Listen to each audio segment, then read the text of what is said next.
오늘 우리에게 주시는 하나님의 말씀은 사도행전 6장 1절에서 7절까지의 말씀입니다. 사도행전 6장 1절에서 7절까지의 말씀을 제가 봉독하겠습니다. 그때 제자가 더 많아졌는데 헬라파 유대인들이 자기의 과부들이 매일의 구제에 빠짐으로 히브리파 사람을 원망하니 12사도가 모든 제자를 불러 이르되 우리가 하나님의 말씀을 제쳐놓고 접대를 일삼는 것이 마땅하지 아니하니 형제들아 너희 가운데서 성령과 지혜가 충만하여 칭찬받는 사람 7을 택하라. 우리가 이 일을 그들에게 맡기고 우리는 오로지 기도하는 일과 말씀 사역에 힘쓰리라 하니 온 무리가 이 말을 기뻐하여 믿음과 성령이 충만한 사람 스데반과 또 빌립과 브로고로와 니가노르와 디몬과 바메나와 유대교에 입교했던 안디옥 사람 니골라를 택하여 사도들 앞에 세우니 사도들이 기도하고 그들에게 안수하니라. 하나님의 말씀이 점점 왕성하여 예루살렘에 있는 제자의 수가 더 심히 많아지고 허다한 제사장의 무리도 이 도에 복종하니라. 아멘. 이 시간 샤론 찬양대 하나님 앞에 찬양하시겠습니다.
아멘. 박수로 하나님 앞에 영광 올려드립니다. 감사합니다. 교회 소식 먼저 전하겠습니다. 오늘 예배 자리에 나오신 여러분 모두를 주님의 이름으로 환영합니다. 등록을 원하시는 분들은 안내하시는 분들에게 말씀하시면 도와드리도록 하겠습니다. 신앙 기초반 모임이 9월 24일 수요일 오전 10시에 모임을 갖습니다. 기억하시고요. 새가족 모임은 오늘 오전 10시 30분에 모임을 가졌습니다. 중직자 세미나 오늘 오후 2시부터 3시까지 점심이 준비되어 있습니다. 여러분 교회에서 점심 식사 이렇게 드실 분들은 이용하시고 또 중직자 세미나에 꼭 참석해 주시기를 바라고요. 서울 북로의 예전도회 연합회 내일 오전 11시에 화평교회에서 모여지게 됩니다. 참여하시는 분들은 연락하셔서 참여하시기를 바랍니다. 다음 주일 11시 예배 후에는 당회로 모입니다. 우리 당회원들은 기억하셔서 참여해 주시기를 바랍니다. 향동 전도대 화요일 오전 10시에 모이고요. 교회 청소는 5에서 6 남전도회, 13에서 15 여전도회가 섬겨주시겠습니다. 다음 세대를 위한 교사 선생님 계속해서 모집하고 있습니다. 여러분 교사로 많이들 자원해 주시기를 바라고, 또 가을 신방 받기를 원하시는 분들은 신방 카드 작성해서 제출해 주시면 되겠습니다. 오늘 또 우리 너무 반가운 얼굴들이 왔습니다. 우리 사랑이가 예배에 처음 나왔는데요. 우리 신영철 성도님, 이나희 성도님 한동안 안 보였죠. 아이를 100일 동안 키우느라고 한동안 안 보였는데 이제 아기가 100일이 돼서 예배 자리에 나왔습니다. 이름이 사랑이죠. 네, 사랑이 함께 예배 드리는데 오늘 함께 한 마음으로 여러분 축복하면서 기도해 주시기를 바랍니다.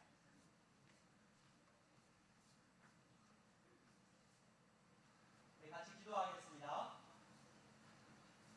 하나님, 이렇게 귀한 딸을 우리에게 선물로 허락하여 주셔서 감사합니다. 하나님, 우리 사랑이가 이 땅에 태어나서 100일이 지나고 이렇게 함께 교회에 나와서 예배합니다.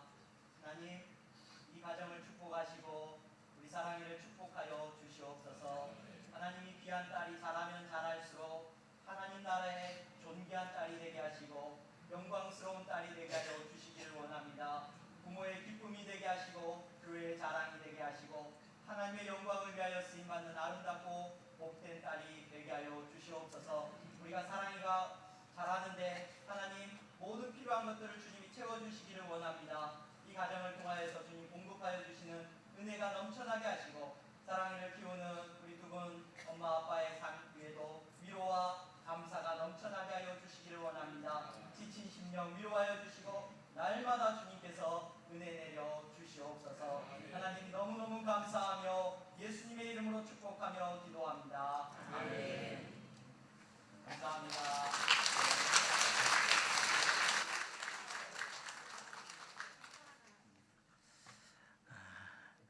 100일 동안 키우면서 너무 힘들었다고 이야기를 하시네요. 그래서 제가 둘째는 덜 힘들 거라고 그랬습니다. 네. 오늘 옆에 분들 보면서 인사 한번 하겠습니다. 잘 나오셨습니다. 네, 잘 나오셨습니다. 네, 잘 나오셨습니다. 우리가 사도행전 말씀을 주일마다 함께 계속해서 살펴보고 있습니다. 오늘 사도행전 6장 말씀을 함께 읽었는데요. 이 사도행전 6장의 말씀을 통하여서 또 함께 은혜를 나누기를 원합니다. 예수님을 믿는 믿음의 공동체가 세워졌죠. 교회라고 불리우는 이 믿음의 공동체가 만들어졌습니다. 이 믿음의 공동체를 통하여서 그들은 함께 모여서 예배하고 또 함께 식사도 하고 교제를 나누고 은혜를 나누었습니다. 그들은 다시 오실 예수 그리스도, 다시 만날 예수 그리스도를 기다리는 그러한 믿음의 공동체였습니다. 세상과는 다른 사랑과 은혜를 나누는 너무나도 아름다운 이 믿음의 공동체가 세워졌습니다.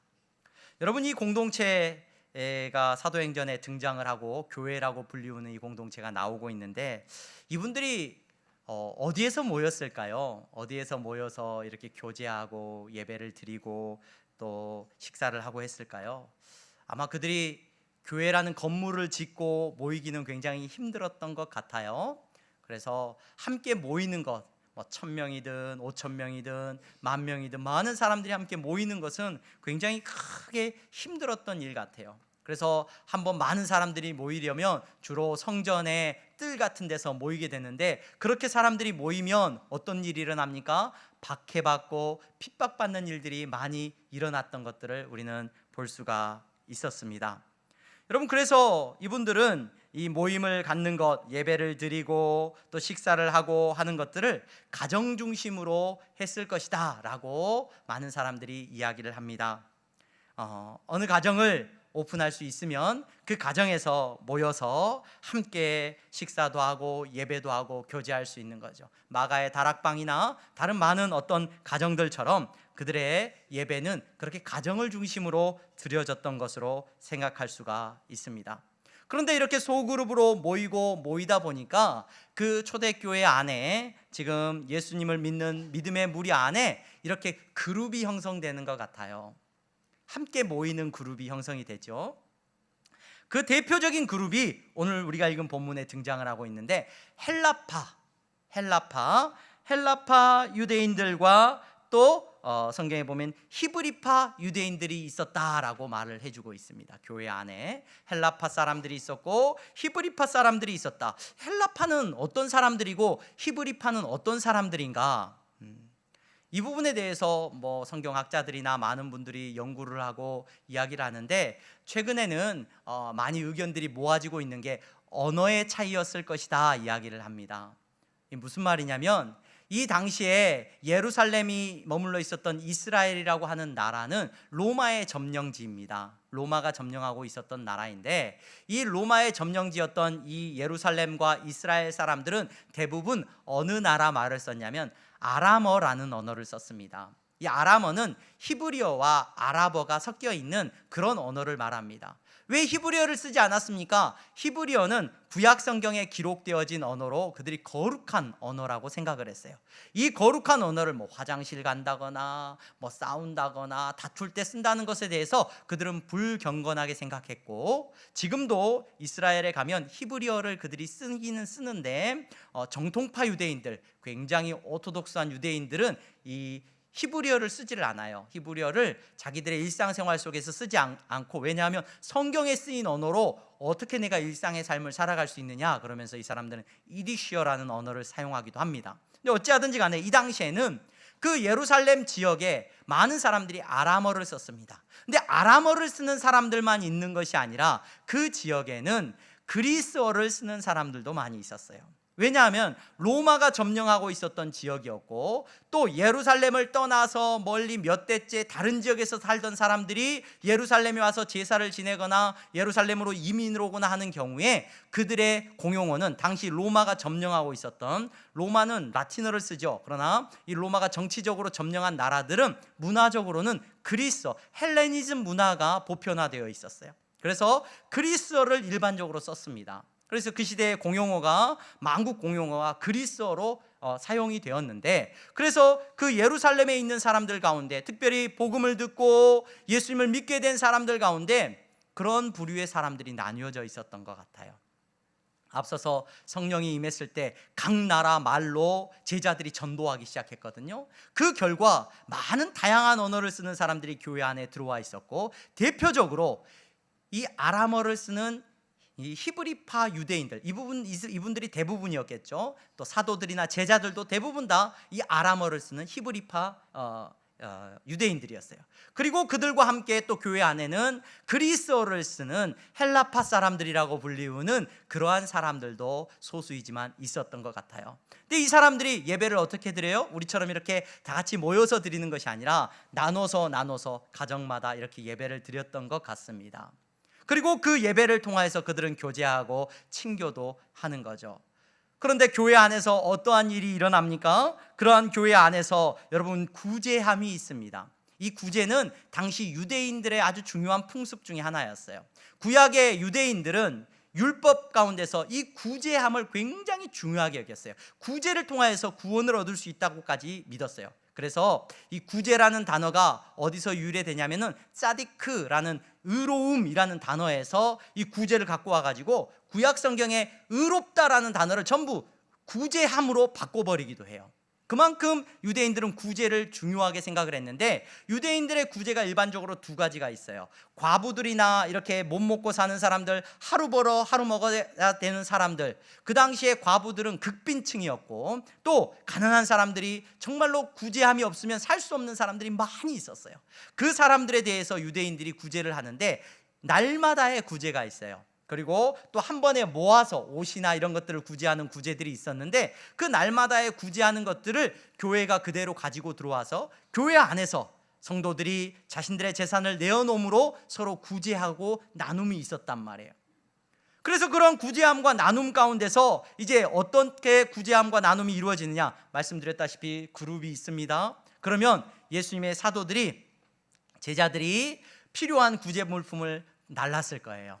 오늘 저기서 어디가 모입니다. 그러면 필요한 것들을 또 가져다 주고, 이곳에도 가져다 주고, 이곳에서 가져다 주는 겁니다. 너무 귀하고 복된 일을 교회가 감당하는 거죠. 그런데 그 일을 하다가 오늘 우리가 읽은 본문에 보니까 서운한 일이 발생을 했습니다. 어떤 일이 발생을 했습니까? 차라리 교회가 구제를 이렇게 하지 않았더라면 문제되지 않았을 것인데, 이렇게 구제를 하고 가난한 사람들을 나누고 돕고 하는 일을 하다가 그 구제에서 소외되는 사람들이 발생을 한 거예요. 우리가 6장 1절 다시 한번 같이 읽어보겠습니다. 다 같이 읽겠습니다. 시작. 그때 제자가 더 많아졌는데 헬라파 유대인들이 자기의 과부들이 매일의 구제에 빠짐으로 히브리파 사람을 원망하니, 원망하는 일이 발생을 했어요. 왜 원망하는 일이 발생을 합니까? 헬라파 유대인들 가운데서 예수님을 믿는 그룹, 그러니까 이 사람들은 그리스어를 쓰는 사람들이에요. 근데 그 사람들이 구제에서 이렇게 빠지게 되는 일들이 종종 일어나게 된 거예요. 그걸로 인하여서 헬라파 사람들이 지금 불평하고 원망하기 시작한 겁니다. 헬라파 사람들도 헌금을 했을 거예요. 그들도 집을 팔고 밭을 팔아서 사도들 앞에 재산을 가지고 왔어요. 헌금을 했어요. 그 재산을 가지고 두루 공평하게 모든 것들이 나누어져야 되는데, 사도들과 제자들은 누구하고 더 친해요? 아무래도 언어를 사용하는 데 있어서 아람어를 쓰는 사람들, 그 그룹 찾아다니다 보니까 누굴 먼저 찾아다녀요? 옛날엔 차도 없었을 것이고 수레를 끌었든지 아니면 짊어지고 음식을 들고 여기 가서 예배 드린다고 하면 여기 필요하니까 이 그룹에는 과부들이 모여있는 그룹에 여기 또 특별히 가져다 주고 또 먹을 것을 가져다 주고 일을 하는데, 누가 소외된 거예요? 아무래도 친분 관계가 덜하고 언어가 통하지 않았던 이 헬라파 유대인 사람들이 소외되는 일이 일어난 거예요. 여러분, 이 일로 말미암아 불평이 나오기 시작했습니다. 오늘 저와 여러분들은 이 불평과 원망을 조금 집중해서 살펴볼 거예요. 여러분, 불평하면 됩니까? 원망하면 됩니까? 안 됩니까? 원망하면 안 된다고 우리 배웠습니다. 그래서 고린도전서 10장에 보면은 사도 바울이 성도들에게 그런 말을 해요. 그들 가운데 어떤 사람들이 원망하다가 멸망시키는 자에게 멸망하였나니 너희는 그들과 같이 원망하지 말라, 이렇게 말을 해요. 원망하거나 불평하지 말라고 말을 합니다. 그러면서 예로 들고 있는 게 구약의 이스라엘 백성들이에요. 구약의 이스라엘 백성들이 신약의 하나님의 나라의 백성들처럼, 그들의 모형인 것처럼 애굽 땅에 있을 때 그들을 불러냈어요, 하나님께서. 그리고 이제 출애굽 시키셔서 가나안 땅으로 가기까지 그들을 이끌고 가시는데 그들이 날마다 불평했어요. 어떤 일로 불평했습니까? 홍해 앞에서 정말로 자신들을 쫓아오는 이 이집트의 병사들을 바라보면서 원망하고 불평했습니다. 목이 말라서 불평했습니다. 먹을 것이 없다고 불평했습니다. 너무 길이 힘들다고 불평했습니다. 그러한 불평의 결과가 어땠습니까? 땅이 갈라져서 그들을 삼켜버렸고 죽었고, 그 불평의 결과 불뱀이 내려와서 그들을 물어 죽였고, 전염병이 돌았고, 그들의 적들이 그들을 죽이는 그런 심판들을 받게 되었다는 것을 우리는 잘 알고 있습니다. 여러분, 오늘 상황도 여러분 살펴보시기를 바랍니다. 오늘의 상황도 여러분 교회가 이렇게 나누는 가운데, 이렇게 베푸는 가운데 소외됨이 있었어요. 그 소외됨 가운데서 사람들이 불평했단 말이에요. 여러분, 이 불평에 대한 주제들을 보면서 우리는 쉽게 불평하면 안 돼, 이렇게 말하죠. 불평하는 건 좋은 게 아니야 라고 말을 합니다. 여러분, 불평을 해요, 안 해요? 우리가 불평을 하죠. 저는 이 말씀들을 묵상하면서, 특별히 구약의 말씀들이나 이 신약에 나오는 이 말씀들을, 본문을 묵상하면서 제가 우리 성도님들에게 종종 말씀을 드렸던 것 같은데, 불평이 안 나오는 게 이상해요. 불평이 안 나오는 게 이상합니다. 여러분, 출애굽한 이스라엘 백성들은 뭐 남자들만 뭐 군대처럼 막 그 뭐 20세 이상의 뭐 건강한 남자들만, 그래서 며칠 굶어도 되고 뭐 목이 말라도 참을 수 있고 이런 사람들만 출애굽한 게 아니에요. 모든 식구들이 다 같이 출애굽을 한 거예요. 출애굽한 사람들은 누가 있어요? 부모님을 모시고 나왔어요. 연로하신 부모님도 지금 함께 출애굽해서 이 홍해 앞을 지나고 광야의 길을 걸어가고 있어요. 지금 출애굽했는데, 지금 광야의 길을 걸어갔는데, 오늘 우리 사랑이처럼 이제 태어난 지 100일 된 아이도 함께 출애굽한 거예요. 또 5살 난 이 꼬맹이들도 같이 지금 출애굽했어요. 광야길을 걸어가고 있어요. 그런데 저 뒤에서 누가 왔어요? 자신들을 죽이고자 애굽의 군대들이 쫓아왔어요. 여러분, 이 상황에서 자기들을 이끌어낸 모세와 아론과 하나님을 향해서 불평이 나와요, 안 나와요? 그건 또 그렇다고 칩시다. 하나님의 군대가 그들을 무너뜨릴 수 있다, 그런 믿음이 있어야죠. 그런데 홍해를 건너고 광야의 길에 접어들었는데, 여러분, 연로하신 부모님 모시고 왔는데 목이 마른데 물을 대접할 수가 없어요. 5살 난 아이가 목말라서 쓰러졌는데 이 먹일 물이 없는 거예요. 불평이 나와요, 안 나와요, 여러분? 원망하는 원망이 나옵니까, 안 나옵니까? 결혼한 지 얼마 안 된 우리 신혼부부들인데 길이 험해요. 나 혼자 넘어지고 까지는 건 괜찮은데 사랑하는 내 아내를 데리고 가는데 그냥 낭떠러지에서 굴러 떨어진 거예요. 여러분, 불평과 원망이 나오겠습니까, 안 나오겠습니까? 오늘 상황도 여러분 다시 한번 보시기를 바랍니다. 그 구제함이 없으면 굶는 거예요. 그 구제함에 음식을 가져다 주지 않으면, 나누지 못하면 쫄쫄 굶어야 되고, 뭐 언제 그 구제함을 다시 기다려야 되고. 여러분, 이렇게 구제함을 받는 것 얼마나 수치스러운 일입니까? 그렇죠? 도움을 받아보신 적 있습니까? 다른 사람에게 뭐 빌려보신 적 있습니까? 진짜 먹을 것이 없는데 빌리러 가본 적 있으십니까? 여러분, 그 비참한 기분으로 우리는 왜 안 줘요? 라고 말하기가 얼마나 불편하고 힘들었겠어요, 여러분.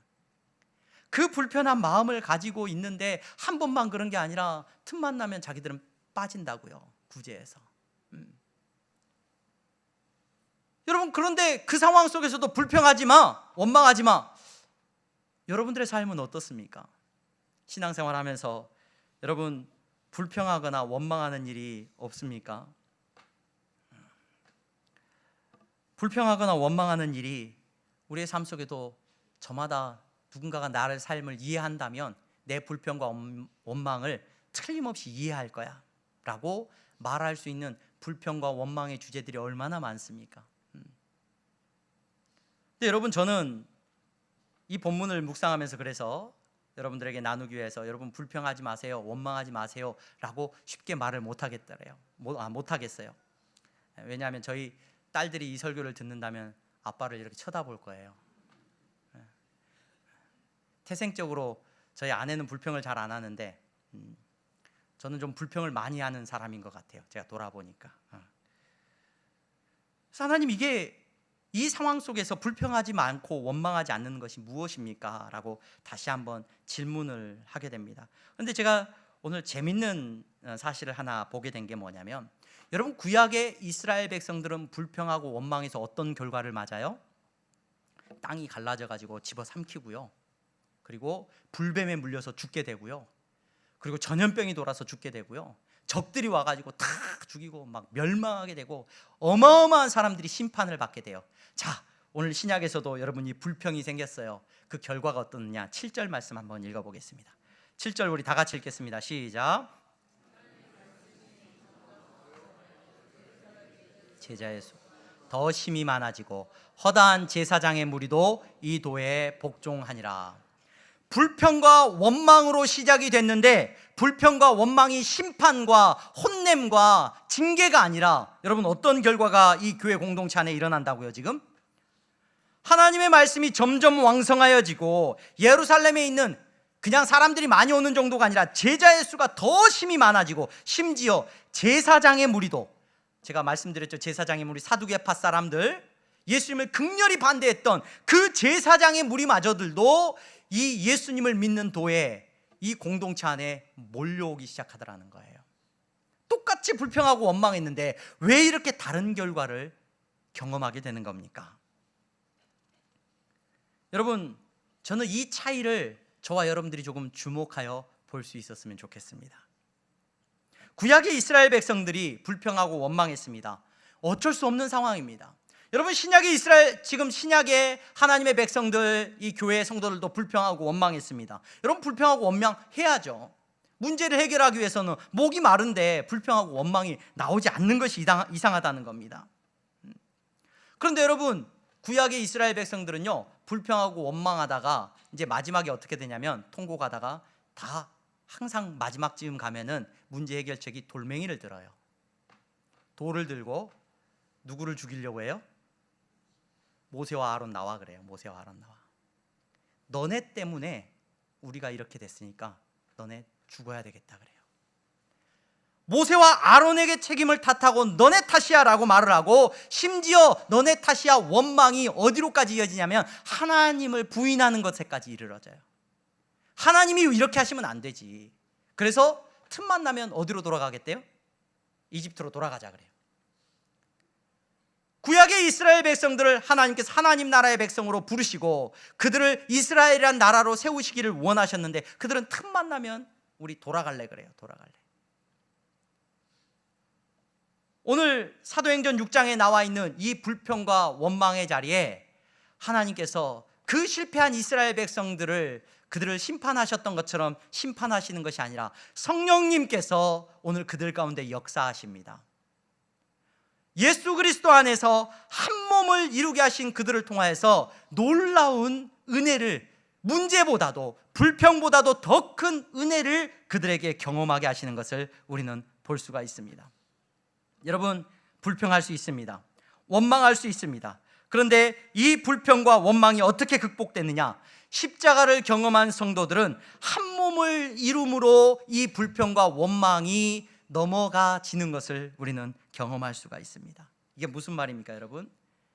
제자들이 그러는 거예요. 불평하고 원망해요. 제자들이 아침부터 짊어지고 빵을 나르고 음식을 나르다가 그들 앞에서 잘못을 인정합니다. 우리가 잘못한 것 같아요. 소외된 분들에게 죄송합니다. 그런데 지금 부탁드립니다. 우리가 이렇게 다니는 것 너무 힘들고 어려우니까 함께 여러분들이 짐을 좀 져주십시오. 부탁을 해요. 여러분들 안에 7 집사님을 세우시고 그들과 함께 이 짐을 좀 나눠집시다 라고 부탁을 해요. 이건 권력을 나눠주는 게 아니에요, 여러분. 내 말 들어? 이러는 게 아니에요. 교회 안에, 우리 교회는 식당이 없어요. 식당이 없어서 식사를 제공을 못하는 안타까움이 있습니다. 그래서 늘 속상한데, 지난주에 저희 여동생이, 제가 여동생이 3명이 있습니다. 여동생이 3명이 있는데 저희 아내한테 늘 감사하게 생각을 해요. 저한테 결혼을.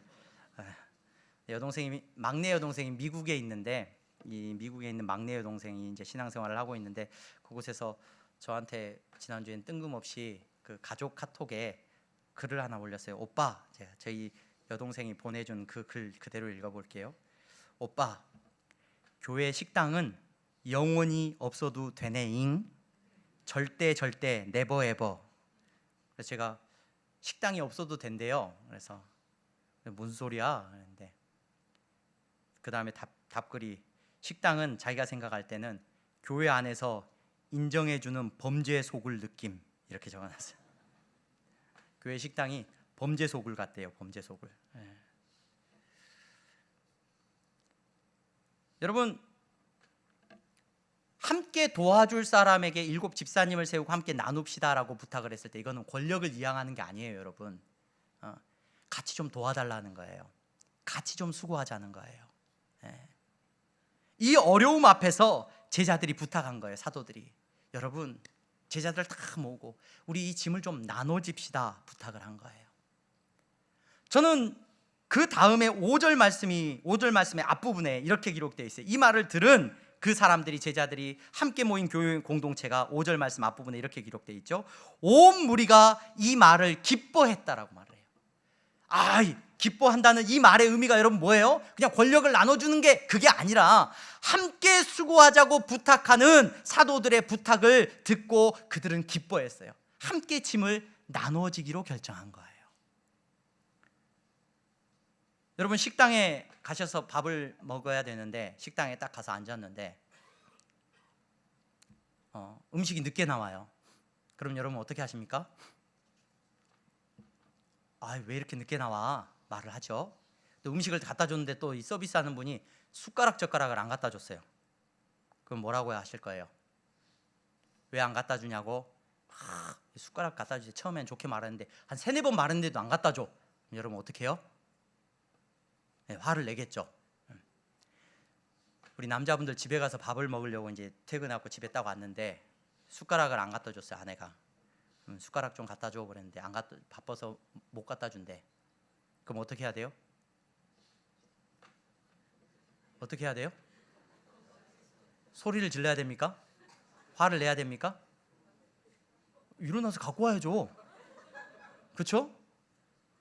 자기가 일어나서 갖고 와서 밥을 먹어야죠. 내가 벌어다 준 돈이 얼만데 음식을 이렇게밖에 못해. 맛이 없어. 식당에서는 어떻게 해요? 맛없으면은 요즘은 별점 테러 그러죠. 저는 한 번도 별점을 드려본 적이 없습니다. 그래서 요즘 맛없으면 막 주문해가지고 맛이 없어. 그러면은 어떻게 해요? 이게 맛없어요 막 하고 막 뭐 최하평점 막 이렇게 준단 말이죠. 집에서 밥을 먹는데 아내가 밥을 해갖고 왔어요. 근데 어떻게 해요? 밥이 맛있어요? 맛이 없어요? 맛이 없어. 뭐 어떻게 해야 돼요? 왜 맛이 없어요? 막 내가 벌어다 준 돈이 얼만데 이렇게밖에 못하냐. 화를 낼 만한 용기 있는 남편이 여기 없죠. 네. 맛없으면 어떻게 해야 돼요, 여러분? 이렇게 요리하면 더 맛있을 것 같은데. 그러면 다음에는 누가 해야 돼요, 이제? 네, 내가 해야죠. 내가 맛있게 요리해서 이제 같이 먹자고 해요. 여러분 식당하고 가정하고는 달라요. 그렇죠? 여러분 교회 안에 들어와서 신앙생활을 한다는 것은 식당에 온 게 아니에요. 여러분 불평이 있을 수 있습니다. 불평이 없을 수가 없죠. 문제가 생길 수밖에 없습니다. 우리의 만남 속에 서운한 일이 안 생길 수가 없어요. 불평과 원망이 생겼습니까? 여러분 이 문제를 만약에 식당에서처럼 해결하려고 한다고 한다면 이건 심각한 문제입니다. 교회를 다니면서 여러분 예배를 드리면서 내가 믿는 사람이라고 말을 하면서 여러분 그렇게 반응하고 있다면 그건 교회가 변질되었든지 내가 변질되었든지, 조금 더 거칠게 말하면 교회가 상한 것이든지 내가 상한 것이든지, 조금 더 심하게 말하면 교회가 썩었든지 내가 썩었든지. 여러분 이 문제를 두고 이 갈등이 생기는 상황 속에서 누군가가 구제해서 소외되는 현상을 바라보면서 여러분 제자들은 부탁합니다. 여러분 이 짐을 좀 나눠주십시오. 여러분들이 좀 나눠줘 주시기를 바랍니다. 우리 말이 잘 안 돼요.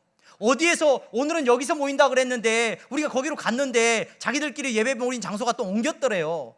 오늘은 저 집에서 모인대요. 의사소통이 잘 안 되다 보니까 우리가 놓쳤어요. 여러분, 여러분들이 집사님으로 수고를 해주시기를 바랍니다. 이 소식을 듣고 교회가 이 소식을 너무너무 기뻐하는 것을 우리는 볼 수 있습니다. 여러분 원망과 불평 안 할 수 없습니다. 해야죠. 여러분 우리만 구제해서 빠졌으면 여러분 이야기하고 불평할 수도 있지요. 그런데 그 다음에가 중요합니다. 그 원망과 불평 다음에 돌멩이를 들고 너 때문에 그래, 너 죽여야 되겠다. 여러분 이것이 교회 공동체, 한 몸을 이룬 공동체가 아니라는 것을 성경은 말해주고 있습니다. 가정 안에서도 마찬가지입니다. 원망과 불평과 서운한 감정이 찾아올 수밖에 없습니다. 특히 결혼을 바로 하고 신혼부부라고 한다면 더 원망과 불평이 찾아오죠. 그렇지만 그 원망과 불평이 여러분 가정 안에서 어떻게 극복돼야 됩니까? 더 큰 사랑과 더 큰 은혜로 극복되어지는, 서로의 짐을 나누어줘야 되지 않겠습니까? 숟가락 안 갖고 온다고 소리 지르고 갖고 올 때까지 화내면서 짜증 부립니까? 가정이 아니죠.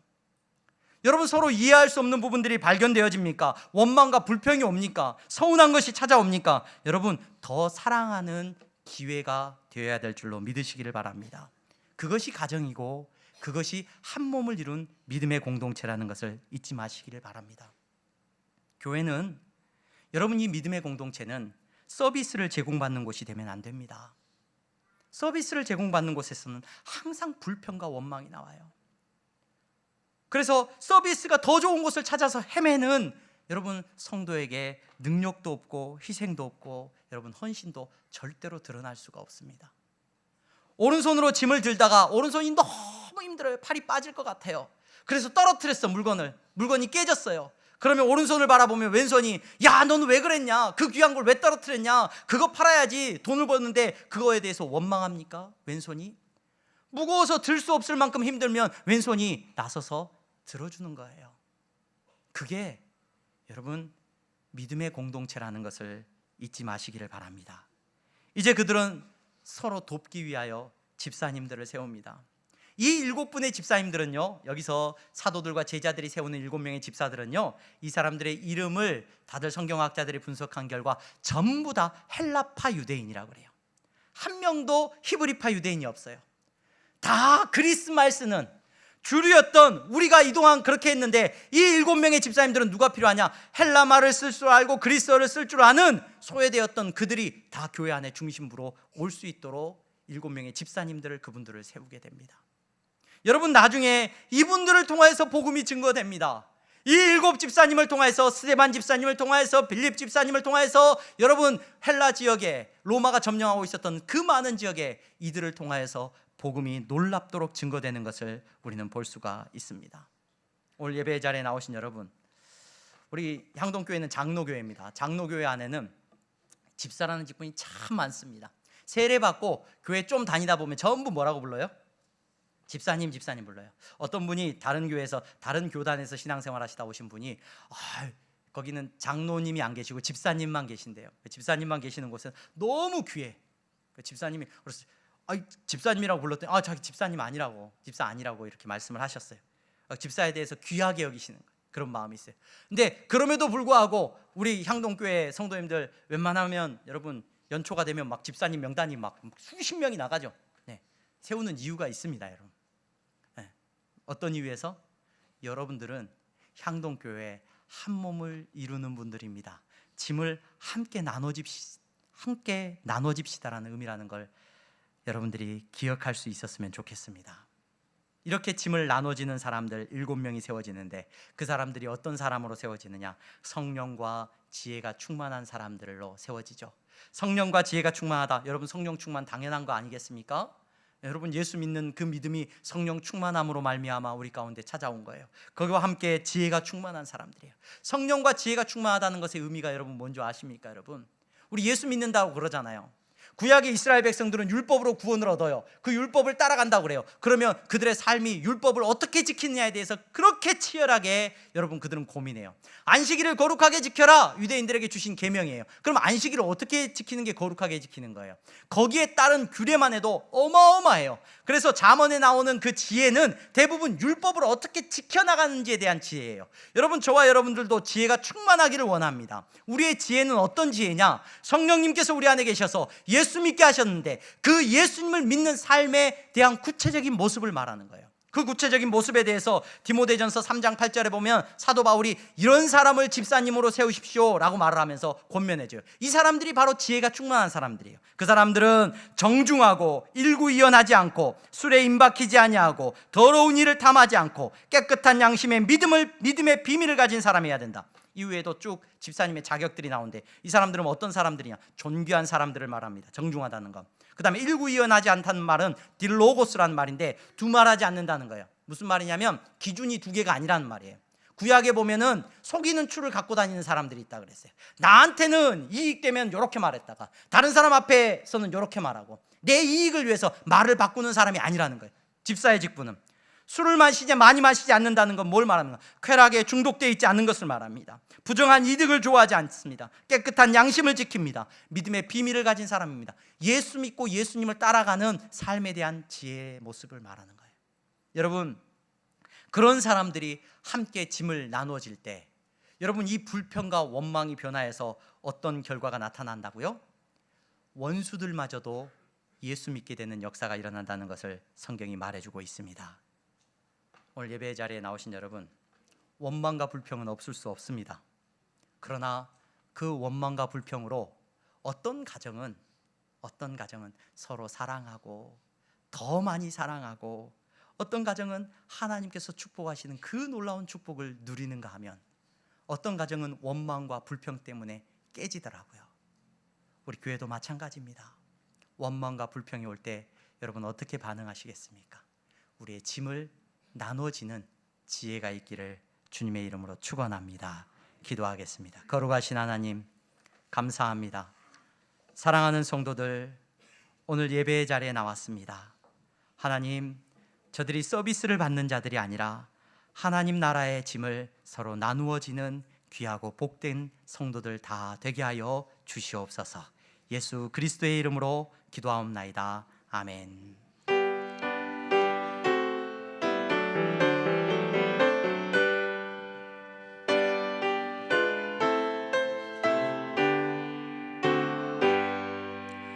나의 생명 드리니 주여 받아 주셔서 세상 살아갈 동안 찬송하게 하소서. 나의 보화 주여 받아 주셔서 하늘나라 위하여 주 뜻대로 쓰소서.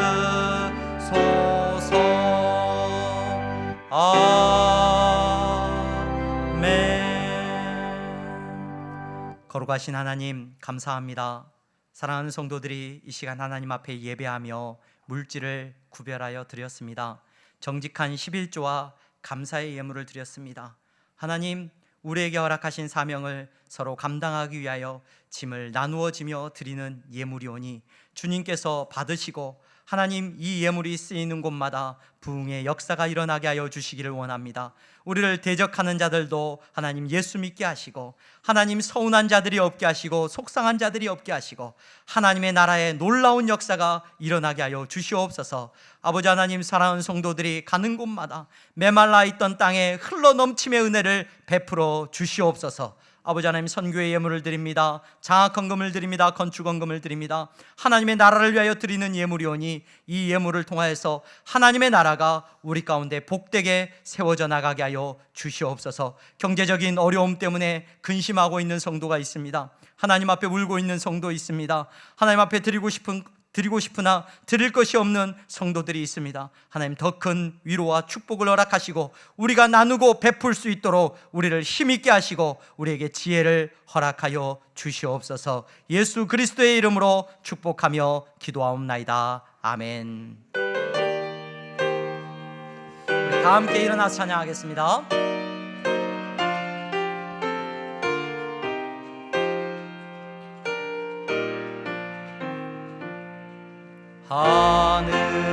하늘에 계신 아버지, 이름 거룩하사 주님 나라 임하시고 뜻이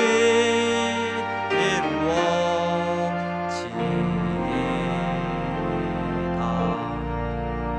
일용할 양식 주시고 우리들의 큰 죄 다 용서하옵시고 또 시험에 들게 마시고 악에서 구원하소서. 대개 주의 나라 주의 권세 주의 영광 영원히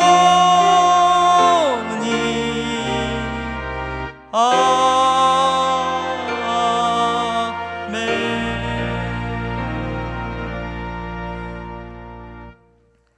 주 예수 그리스도의 은혜와 하나님 아버지의 사랑하심과 성령의 교통 충만하심이 오늘 한 몸 된 성도들의 머리 위에 서로 짐을 나누어지며 우리의 모든 원망과 불평을 주님 앞에 내어놓는 성도들의 머리 위에 이제부터 영원토록 함께 있을지어다. 아멘.